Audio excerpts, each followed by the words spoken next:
It's the time to disco. That would be such a banger in space. Spaced out with Eshaana and Ananya, two best friends among the stars. Spaced out. Fermi. Like so, French clothes. Oh, Fermi. Yeah, Fermi. Fermi. Interesting. Is But it yeah. named like clothes? So Fermi, the Fermi Paradox was named after this guy named Enrico Ernico, one of them. Fermi. Italian? I don't know. Possibly. We'll look it up. Yeah. It's giving. But so this was in like the 1950s, and Okay. he was on a lunchtime break at Los Alamos National Lab, and a lot of people were thinking this, but he managed to say it in like one single sentence, which was the fact that the galaxy is so old. Our galaxy is 13.5 billion years old. Pretty old. Yeah, really old. And that means, and we have, like, humans have existed, or like life has existed for a couple of hundreds of millions of years. Right. So 13 billion years of time, and we are the only ones having, like, with life. It doesn't check out. It doesn't You know check what I out. mean? Yeah. Exactly. So that's kind of what Fermi's paradox talks Okay. about, is the fact that the chances of life is possible because of the sheer vast expanse of even if just the Milky Way, if you look at it. Right. But we haven't been able to find it. Okay. Why? Why? This is where the great silence comes in, is that we have managed to be an organized, intelligent civilization over this relatively short time scale, Right. if you take it with respect to the age of the galaxy. Correct. Why doesn't it not exist? Like, why haven't we been able to find life that could have that could have started way before us? Interesting. So the way I see it is, he's almost posing two hypotheses, two possibilities, right? What we were talking about earlier, the sheer formation and subsequent evolution of life. Even, for example, the creation of Luca, right? Luca was not the first living being created, but it was the first living being that survived and was able to reproduce and create more of it, right? So the sheer creation of Luca could be so difficult. Yes. Or the sheer, as you know, evolution happens and organisms become more complex and it becomes a civilization and la-di-da-di-da, intelligence. Eventually, you get so good at not being found. So it's almost either end of this crazy evolutionarily developmental spectrum that's there. Yeah. So is that what he kind of proposed? Yeah, it's somewhat Okay. like that. And it was one of the first times that someone actually put into words, Like articulated. Yeah. exactly, is like, the fact that the galaxy is so old. Yeah. Is it like we've won the lottery that these things happened, like the formation of the eukaryote, all of those, exactly Yes. what you had mentioned? Is it just like a lottery that we won? Yeah. But if it is, even on the sheer amount of exoplanets that exist, it could have happened one more time, right? Why not? Like, yeah, you even know, from a sheer permutations and combinations. 'Cause Exactly. we've talked about how in Darwinian evolution, it's a lot of randomness, right? But on Earth alone, the sheer number of randomness in the genetic mutations, Yes. even if one of them survives, that increases its chance by so much as compared to something else, right? Which Yeah. allows it to then persist. So the sheer likelihood of something happening, I don't know, makes sense. Like, it doesn't make sense why it's not happened. Or we've just not been able to find it. That's also a possibility, Exactly. right? We've just Yeah. not been looking in the right places. Yeah. Yeah. That could And be our it. limitations with our current technology and what we can find. Yes. Yeah. Yeah. And so that has been the basis of like a whole bunch of different kinds of theories that have popped up, which we are going to discuss this. Okay. There's rare earth, there's zoo hypothesis, dark forest hypothesis, Ooh. a whole bunch of them. Okay. But one of the main reasons as to why we talk about like intelligent civilization should have existed is this one galactic civilization model that was coined by Hart in 1975, Okay. which basically states that even if you're a slow developing civilization, you should be able to exist within less than 100 million years of our existence right now. Correct. Yeah. Yeah. Yeah. So that also builds on the Fermi Paradox, because it talks about the fact that, like, why? And then the great silence, which is just like, we don't know, we can't Yeah. see, all of those things. So what do you, okay, this is also very like, these are all now hypotheses, to the point where it's like we have not been able to prove any of them Okay. right, but that doesn't mean any of them are wrong either. It's just thought experiments that we're going to be Exactly. discussing. Yeah. Okay. So the first one is the lottery system, which is with respect to the rare earth hypothesis. Like, the existence of life on Earth in itself is such a rare event Exactly. that we've won lottery by existing.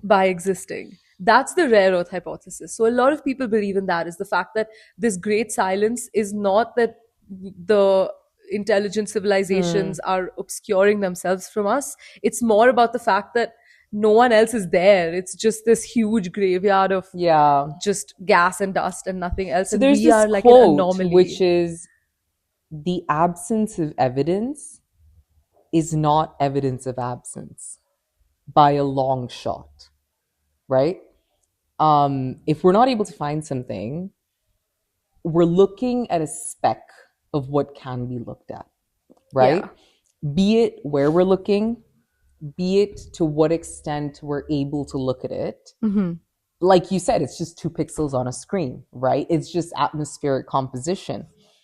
It's just all these things that greatly limit the evidence we have, that we can, with confidence say nothing's out there. So while the rare earth hypothesis is a hypothesis, to me, it's such a weak hypothesis, because there's just so much that it doesn't account for. The numbers aren't numbering in the rare earth hypothesis. I agree. Yeah. Okay, so then what do you think about the great filter? Basically, the great filter is the fact that there is this huge hurdle on the timeline of the development of civilization. Okay. So it could be anything, but essentially the filter will prevent you from reaching or advancing further. It's like the super boss level in a video game, and you're just like, okay, this is undefeatable kind of thing. And the idea of the great filter is that have we passed the great filter, or are we before it? Now, if we are before the great filter, which means we've managed to achieve intelligence, we've managed to kind of harness the energy of our planet, we are doing these shy attempts at, like, Artemis is going to the moon, those kinds of things, where we're trying to interplanetary travel, if not interstellar yet, interplanetary. Yes, exactly. So are we is the great filter preventing, will there be this one time where our technology will fail us and prevent us from doing intergalactic travel? Or will we even last till that long? As a civilization, because there's so many theories even within the great filter where civilizations can use up the resources of the planet and ultimately lead to the inevitable lack of resources. I work in the climate space, so this is our bread and butter daily. So that could lead to the end of a civilization, or it could be where you develop this insane technology that it ends up taking over and destroying civilization. AI. Bless you. It's a great article I read on Twitter today, which was just about, like, how ridiculously fast AI is evolving. Yep. And I don't fully understand it. And I'm trying to understand it. But it's like tomorrow it's going to be something new to understand about it. And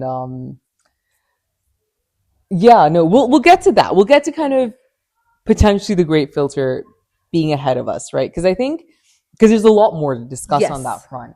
Because if the great filter, again, something that it's just like a big filter, in terms of civilizations advancing, if it's before us, then the rare earth hypothesis would be true, right? If it is before us, meaning that Yeah, like if we we've already crossed the great filter. Yeah. If we've gone past it and the sheer genesis of a life form that sustains and is able to become complex itself is so rare, then fine, rare theory, Yeah, then we've whatnot. passed the great filter. This is when we Yeah. basically won the lottery. The great filter's done. We are a really rare civilization because we've passed it. And then when we think about a civilization progressing, we've talked about using tools.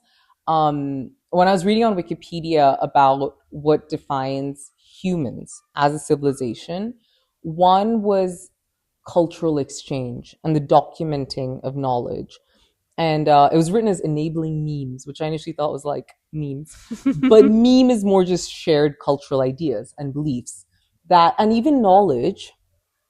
That's where the origin of the word meme came Correct. from. Because that's what a meme represents in today's society, basically right? the sharing of culture and Correct. It's That's how lovely. we relate to things. I thought and just meme cultural was just like, ideas. yeah, meme. Mimi. That's what my mom calls it. Mimi.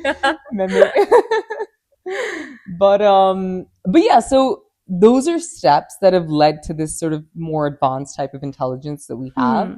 And we can document it. So we're not starting from scratch, right? In terms of the knowledge we have. And even like one thing I was reading in this AI article was how knowledge is so much more accessible now than it's ever been in the past, right? So, and we're already seeing bouts of this starting to happen. I saw there was an article just a couple of days ago about potentially building data centers out in space, because there's a lot of scrutiny on Earth on like the energy use associated with them. And then subsequently, if we think of, because we're also very loud as a species, right? Yeah. If an alien is coming to look for us, they're going to be able to see us from quite far because we got satellites floating about. In this 3-body problem show, they're literally releasing messages being like, hello, we're here, come That's look for literally us. what Voyager 1 has done. Correct, right? In fact, coming back to like all the fears about what aliens and things could be, Voyager 1 essentially gave it like a little capsule of how can we attack these guys. Yeah. You know what I mean? Exactly. Yeah. But so yeah, if we just think about if we were to progress, like what would be a logical path of progression for us as a civilization, we end up kind of using up a lot of our Earth's resources, land, space. We kind of exceed the carrying capacity of the Earth. And subsequently, however, are able to colonize other celestial bodies or just, planets in our solar system, subsequently then expand it to other solar systems, and then just kind of be king of the Milky Way, for example, right? That could be a thing. But we have not done that. And simultaneously, we have not had other developed civilizations try to even reach out to us. And this is actually the destruction theory, where it's okay. Yeah, so if you are before the great filter, civilizations that could have passed, they possess they could potentially possess the technology to obscure themselves from us. Correct. Now, if we were on a trajectory that would allow us to pass this great big barricade, this great filter, to be able to, say, advance to the next level, we would have been reached out to. But the fact that they're not reaching out to us could mean that humanity is doomed to self-implode. Yeah. Which can also if you look at global warming, if you look at like robots taking over the world. Yeah, again, these are all like... The thing is, right, like we've talked about, for example, in the last episode, we were talking about the sun becoming a supergiant, but that's still like millions of years away. It's long away, right? But something like the very realities of the impacts of climate change, for example, like fine, climate change, even the use of AI, these are all quite politicized things. If you look at volcanoes, earthquakes, tsunamis, natural disasters, we have very little we can do about it. We can't stop them from happening. At the most, we could create infrastructure that could withstand it to some extent. Yeah. Like those, buildings shaky in Japan. Buildings. Like, yeah. But we can't stop them from happening. You know what I mean? It is possible that a great massive wave could wipe us all out. You know what I mean? Yeah. So as a civilization, we are not immune to our planet. if that makes sense. Yeah. Yeah. Yes. And that's actually really interesting because that can, this one guy, Kardashev. Kardashian? Kardashian? No. This guy was, he coined this theory, not theory, but like a scale Okay. in 1964. Okay. Which is basically, it's Kardashev, I think. Yeah. Let's say, I like Kardashev. Kardashev. But yeah, basically, this Kardashev scale talks about what type of civilization Okay. you are, and he classifies the civilization types based on what technology you possess. Okay. Exactly what you mentioned with respect to natural disasters and those kinds of things. Humanity on the Kardashev scale is not even a type 1. So Okay. before, I'll tell you why. Before I even get into what number we are on the Kardashev scale, type 1 is the type of civilization that has managed to harness its planet's energy. Just its planet's energy. Okay. Which means you can essentially control the weather. If you can Okay. control the weather, you Okay. can somewhat control, like plate tectonics, those kinds For of example, things. if you can control the weather, you can agricultural production, right? You can yeah. produce abundant resources to sustain a civilization, Yeah, right? Which we can't do. exactly. We And try even rain with- seeding, things like yeah. that, but it's not. It's yeah. not the same. And also, if you harness the energy of your planet, you are no longer at the mercy of natural disasters, Interesting. which increases your chances of survival. makes sense. So that's why type 1 civilization is when you harness your planet's energy. A type 2 civilization is when the intelligent civilization not only harnesses the energy of its planet, but also the output from its host star. Oh, so it's harnessing the sun's energy. Sun's energy, Let's go. exactly. And this is actually where a lot of interesting sci-fi things come out of, because Okay. there is this thing known as a Dyson sphere, which is essentially, Like it was Bro, I got the I got a Dyson. Dyson vacuum cleaner recently. It's really fucking good. Oh, it's my parents, and it's really amazing. Have you just constantly been vacuuming I things? have vacuumed anything that can be vacuumed in my house, including my curtains, my mosquito nets, the tables, the corners of everything. Oh, it's so satisfying when that, like, the corner. Because the Dyson vacuum cleaner comes with all these tips. And They're not sponsoring us, by the way. This is No. just a full Can you fangirl imagine if session. Dyson is... I'm just fangirling over the vacuum cleaner because I just got my hands on it over the last weekend, and it's changed my life. Slay. But this is not the Dyson sphere in any No, way. different wala. Different only. This Dyson sphere was like, I think Freeman was his name, Freeman Dyson. Okay. He ideated on the fact that you can have this massive sphere, bigger than the sun, that essentially does that to the sun, and you can harness the output of wow. the sun. What would the sphere be made of? Absorbing material. Maybe some kind of metal, because then it'll be I'm an thinking of a electrical Simpsons conductor. dome scene. Yeah. Yeah. I'm telling you, The Simpsons, firstly, that they predict We should do a whole episode on, on The just Simpsons predictions. Yeah. Bro, that would be That insane. would be really cool. Yeah. But Dyson sphere. Yes. Yeah. So that's the type 2 civilization, Yeah. where you harness the output of your host planet. Okay. So your host star. Your host sun. Okay. Yes. So for us, it would be the sun. So it's almost, I'm imagining something like it'll just go around the sun, around Earth, around all the stuff in this controlled ecosystem or a controlled environment where you can have control, harnessing all this energy. and yeah, like whatnot. the sun, you're basically just Yeah. extracting. I mean, it's it would be like a whole sphere of solar panels. Yeah. Essentially. Interesting. Yeah. Because that is we always need electricity. Correct. And so that would be the best way to harness the energy of the sun, is if you have this Dyson sphere that's made up of solar Yeah. panels that just absorbs everything. So when we think about like that kind of progress, again, there's elements of it that we see in life as we know it today, right? Even in terms of hydropower, like renewable power as a Yeah. concept, right?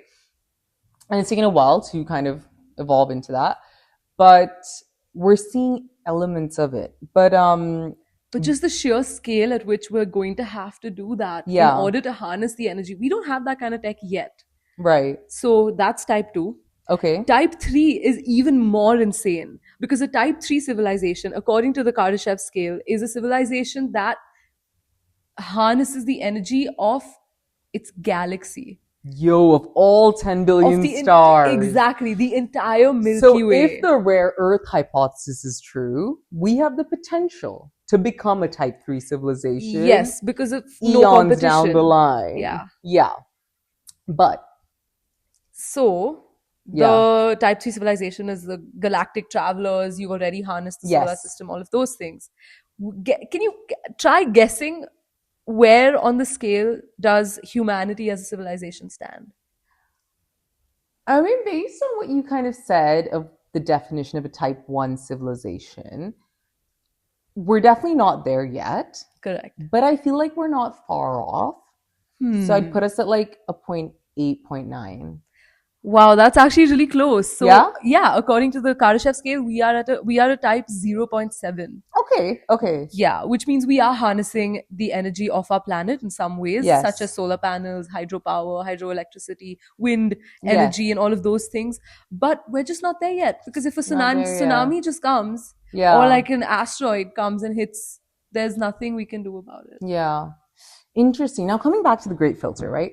So we talked about one scenario of the Great Filter, of us having passed the Great Filter. Yes. Which is the genesis of life itself. Not in a religious context, but more just Luca, the Yes. genesis of Luca.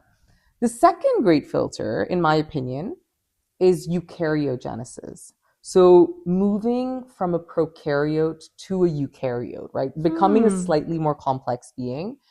Because this happened from a host of like symbiotic kind of relationships, right? It was things that worked together and then decided to keep working together. Yeah.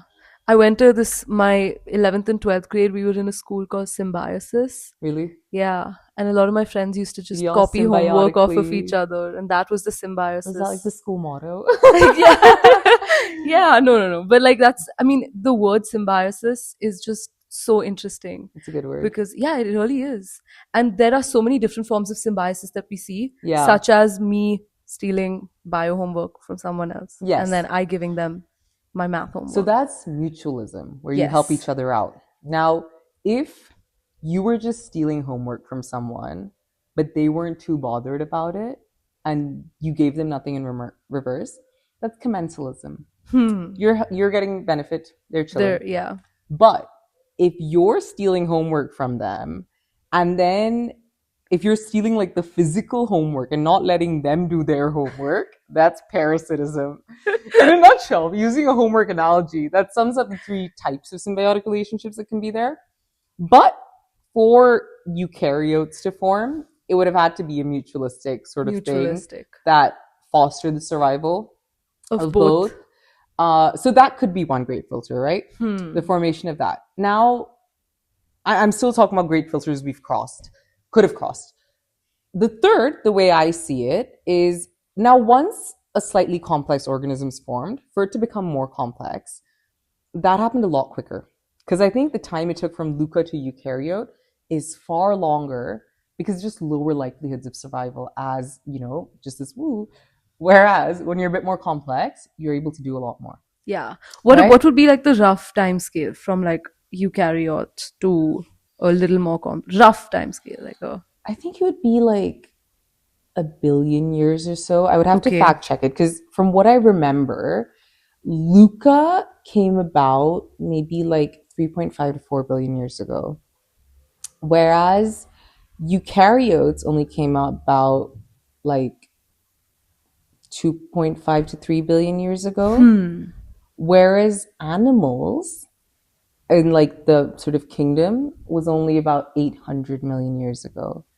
But it got shorter and shorter. Yeah, because the reason why I asked was because it took man from using a stick as a tool to think with levels of complexity. Yes. That was about 200,000 years. Correct. So it's not that long when you think about it. Exactly. And even, for example, if you look at how AI has been evolving, right? It's now with more development, it's not a linear scale, it's an exponential scale. 100%. So the rate of development fastens as well. And I think that's how we can look at like the development of complexity. So I don't think, for example, after eukaryogenesis, the development of human-like species, I don't think that's a great filter at all. But the development of intelligence could be a great filter, right? So now the reason I've listed these out is in the rare earth hypothesis, there's no life anywhere else. We're the only life on Earth. If it's the second great filter of eukaryotes forming, more complex beings, it could just mean that very basic, simple forms of life exist, but, they chillin'. They've not become anything more. Because these symbiotic things kind of happen by chance as well.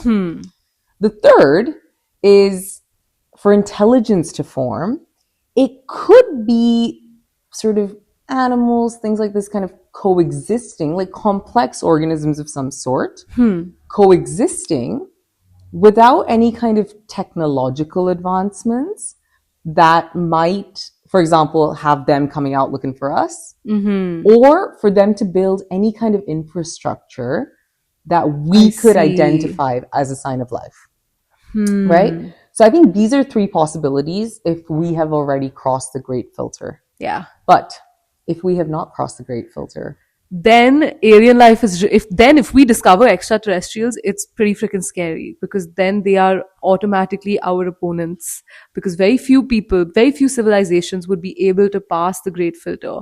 And maybe the fact,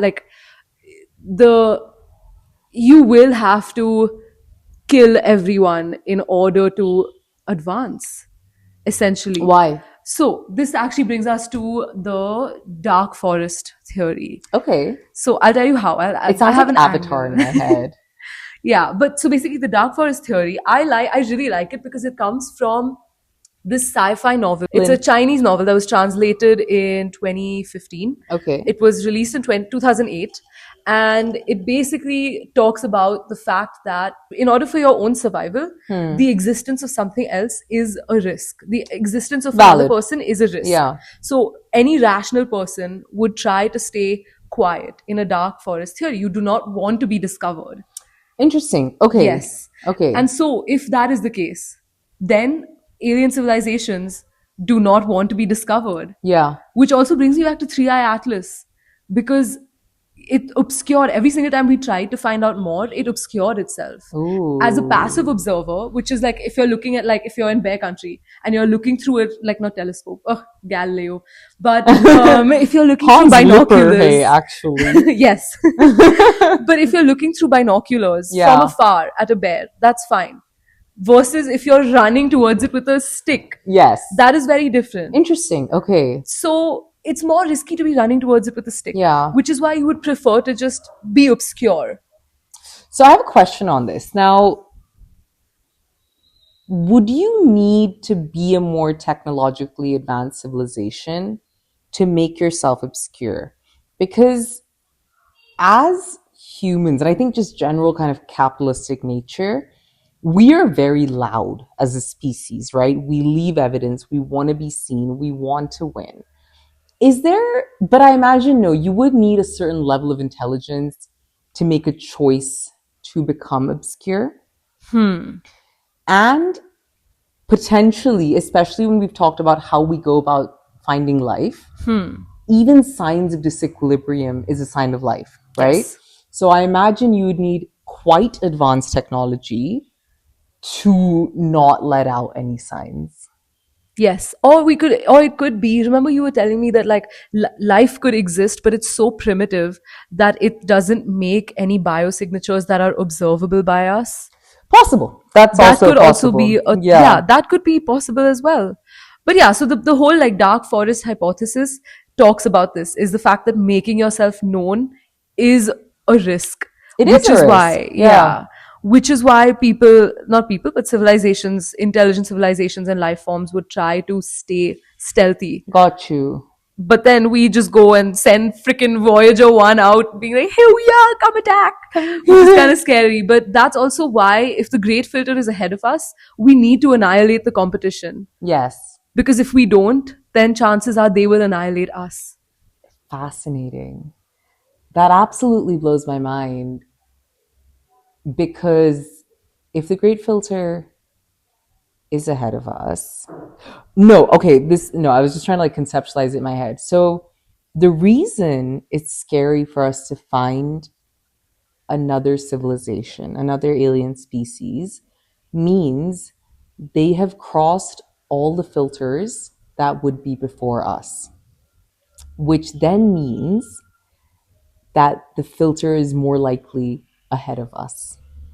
And these filters could be, just to sum it up, because I think again, this is something, it just blows my mind so much because there's so many potential things associated with it. But one of the filters could be with enough technological progress and use of your planet's resources, self-destruction.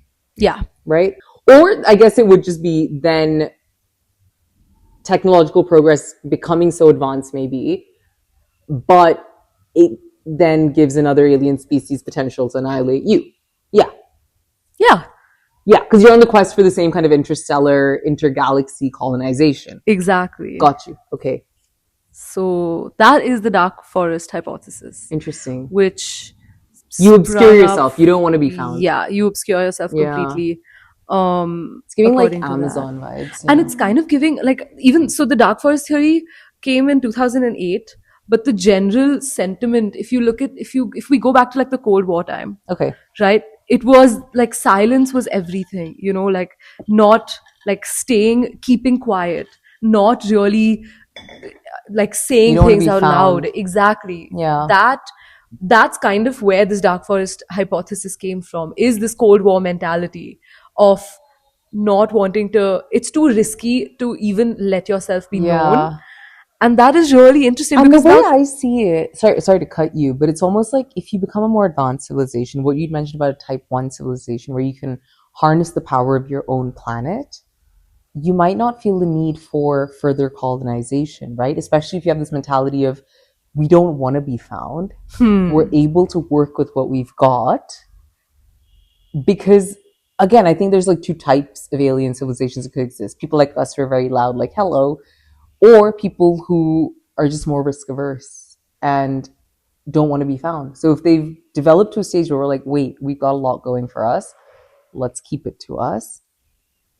Yeah. Complacency might save them. Yeah. Not complacency. I feel like it would be a strategic decision to be like, let's not put ourselves out there. Yeah. Oh, it's like, you know, you're happy with what you have, so you prefer to stay there rather than your search for more. And you know, this kind of boils down to human nature, which comes from just the survival part, right? Yeah.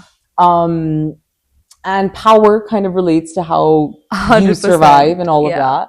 So it would be interesting to study what different natures could be like if we look at it in a very macro lens of, as a civilization, what could other natures we could have evolved been like, which could have varied massively based on the conditions in a planet, right?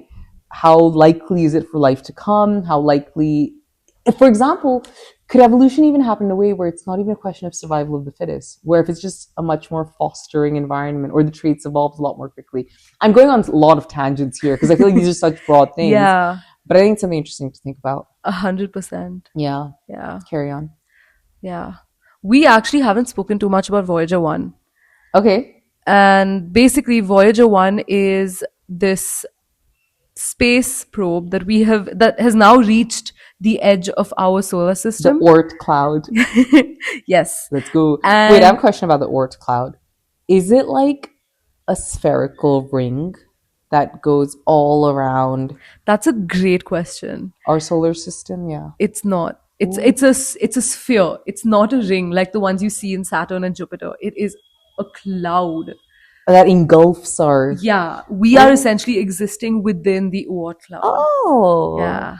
That's kind of cute. Yeah.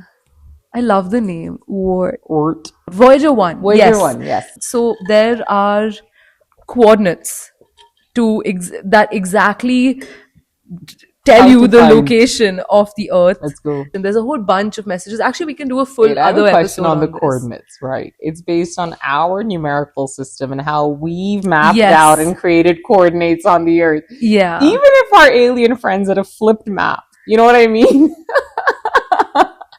Could be. But so we've tried to make it as like easy to understand. But this also comes back to like how you want us, how we can try to think of a mindset shift where humanity is of this nature. If there is a different type of nature, we can't even fathom it, because you tell me 1 + 1 = 2, I'll be like, yeah bro, 1 + 1 = 2. Yeah. But how do we explain that to a different civilization? Basically, the Voyager 1 has coordinates, has videos of what humans are, what they look like. It has a Hindi song in it, by the way. Which one?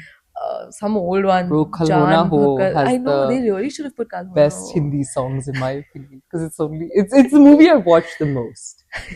It's the time to disco. That'll be such a banger in space. Yo, let's go. Yo, I have a really random question. Okay, if I put a disco ball up in space, I don't know what scenes.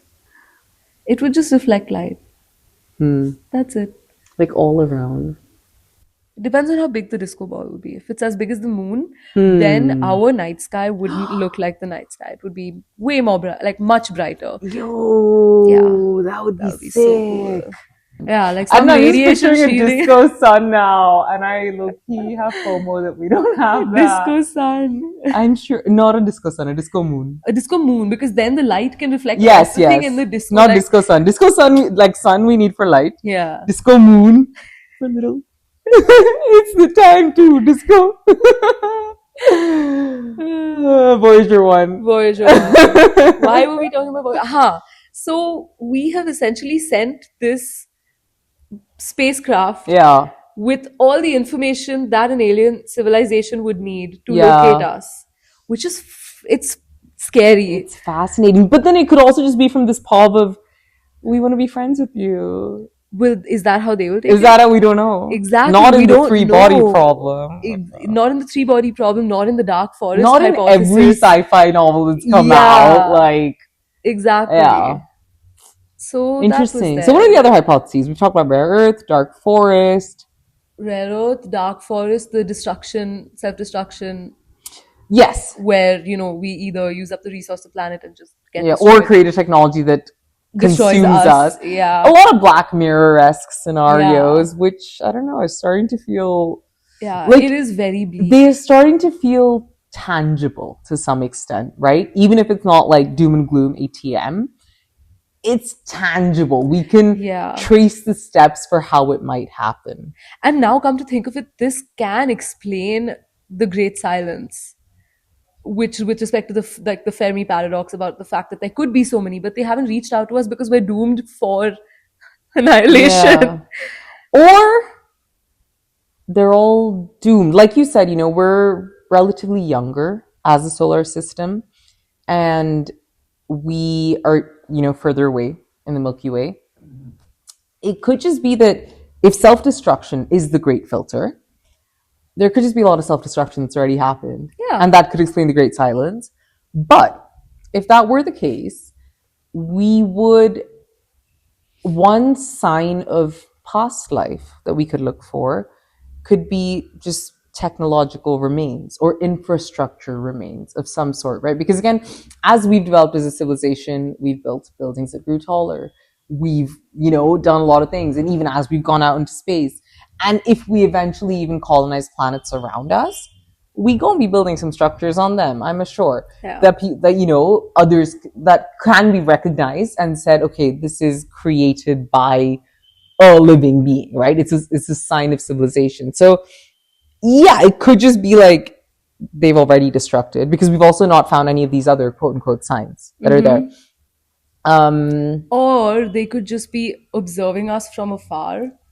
That's known as the zoo hypothesis. Oh, yeah. like It's the different Earth from- reality show. Yeah, exactly. Fascinating. It's very Tell me about interesting. that one. I'm actually intrigued about that one. So the zoo hypothesis is exactly what you're imagining. It's like we are in the zoo, and these more advanced civilizations are watching us and seeing There's how a they're just show- silently observing. Wow. There's a show called Terrace House. Have you watched it? It's a Japanese reality show where people just live in a house together. But it's more wholesome. It's not like Love Island type where it's like, can I pull you for a chat, babes? It's more just like they're living together, working their jobs, friends, la la la. Some people date also, but there's a set of commentators that just sit and watch them living in their house and then comment on it, being like, will he make a move on her tonight? Oh my He's made God. pasta for dinner. It's quite entertaining. That's actually closer to the planetarium hypothesis. Then let's talk about the zoo hypothesis. Yeah, first, so right? zoo hypothesis is that we ourselves are not like aware enough that we are Being in this watched. zoo. Exactly. We Okay. don't know that we're being watched, but we are existing. The same way an animal might not know it's in the zoo. Exactly. It's Yeah. like, the animal doesn't know They're not that Alex it the is lion. trapped there. Yeah. So we don't know if this like more advanced civilization is just like Interesting. left us here Okay. and silently observing. The planetarium hypothesis is kind of what you're talking about, and also like the Truman Show, where you manufacture Right. like situations and circumstances and observe the reaction of it. But in the planetarium hypothesis, because like you said in the Truman Show, for example, everyone but Truman knows they're on a show, right? So does that hypothesis say that, for example, our government / controlling bodies are manufacturing like situations and just seeing how the common folk react to it? That could be one angle, but it's more from like an advanced civilization versus humanity kind of an angle. So it's like this advanced civilization manufactures and has control over the circumstances that take place on the earth, like a planetarium, like a yeah. Interesting. That's why even in the Truman Show, it's like everybody knows, but he's the one who doesn't know that this is not So real life. all of the folks on Earth are Truman Yeah. in this scenario. Exactly. Damn. It could just be that we were on a show and these higher advanced civilizations are watching us like we watch TV, like we watch Yeah. Terrace House. Terrace House, bro. Terrace Great House, show. yeah. There's So the that is Aloha like one. That's my favorite. But yeah, that's like one of the theories. Yeah. Is like, and you can't really prove it wrong. How do you prove it wrong? Yeah. Truman also didn't know until he went to the edge Yeah. and found the And the thing is, I think with all these theories, there's no right or wrong because there's no way to validate most of it. but there's no way to invalidate. There's no way to invalidate. which is so crazy. Which is why they're all thought experiments. Yeah. And every single one of them blows my mind a little bit. Yeah. My goodness. So Are there any there's other zoo, theories? There's planetarium. We did dark forest. What was the other one? Simulation, which is like the whole world is a simulation. That's majorly talked about. That so though, everything's a who simulation. knows, It's bro? all in your Like, mind. la la la. Actually. So yeah, these are the cool, the more interesting, more nuanced, less evidence friendly things that we could be, because we're always questioning where did we come from, what is the origin of life, and that's something that is in human nature. Our sheer curiosity could either allow us to pass the great filter or be the death of us, because we sit and send fucking Voyager 1 yelling saying, here we are, come on, kill us. We didn't also talk about Fascinating. the wow Ooh, signal. What is that? So in our constant search of life, Yes. there is this huge radar, and it received a signal where usually it's always like silence and like What's there's it no looking for? it's just essentially? looking for any kinds of anomaly signals, or it's also looking to like locate certain But when we things. say signal, is that a radio signal? Yeah, it could be a radio signal, it could be light. no, so this one is specifically radio signals, Okay. actually. Yes. The wow signal is basically one of these days there was the guy who looked at the recordings of the signals that were received. It was a 3 or 4 minute long like frequency signal in the hydrogen line frequency. Okay. And that's really crazy. Because of that, even right now, you know how AM and FM work? Yes. Is basically like Am and am fum. and firm. Like the Prindle in the car. Would you like am or firm? Mosby, man. Mr. Mosby. I don't know how to drive. I will be full London Tipton if I sit in a car. Do you not drive? Yeah. Okay, you'll drive me. I'll be Yeah, passenger hell yeah. princess. Let's Hell go. yes. Yeah, so this wow signal was found. And why we call it the wow signal is because this guy, the scientist, he saw this in the records and he just wrote wow next to it. Oh, because it was just like, damn, what is this? Yeah, because wow. AM and I said FM wow. don't, Yeah. but yeah, like AM and FM don't transmit on that specific frequency because Okay. that specific frequency is reserved for astronomical observations only. Okay. And so anything, no matter what, you have a walkie-talkie to like a GPS signal, none of it is going to function on this specific Okay. frequency. And he just found the signal, and it was like, is there life? Is there not? Someone is trying to send us a message. Did they encounter Voyager 1? Did they not? Maybe not Voyager 1, but do they know we're here? Was this their way of like saying hi? Yeah. What if like we ignored them? Damn. And that's why they've sent 3i Atlas. This was when the wow signal? The wow signal was a 1977, if I'm Okay, not mistaken. Yeah, 50 roughly odd 1977. years. Yeah.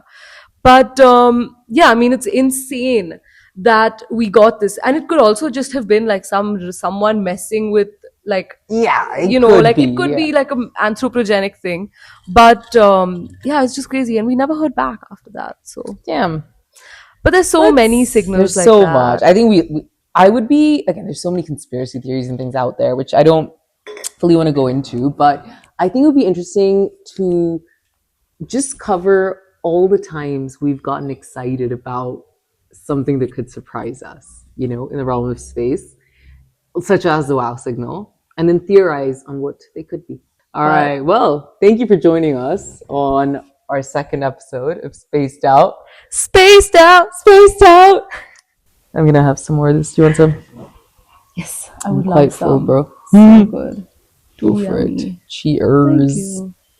Cheers. I mean. Spaced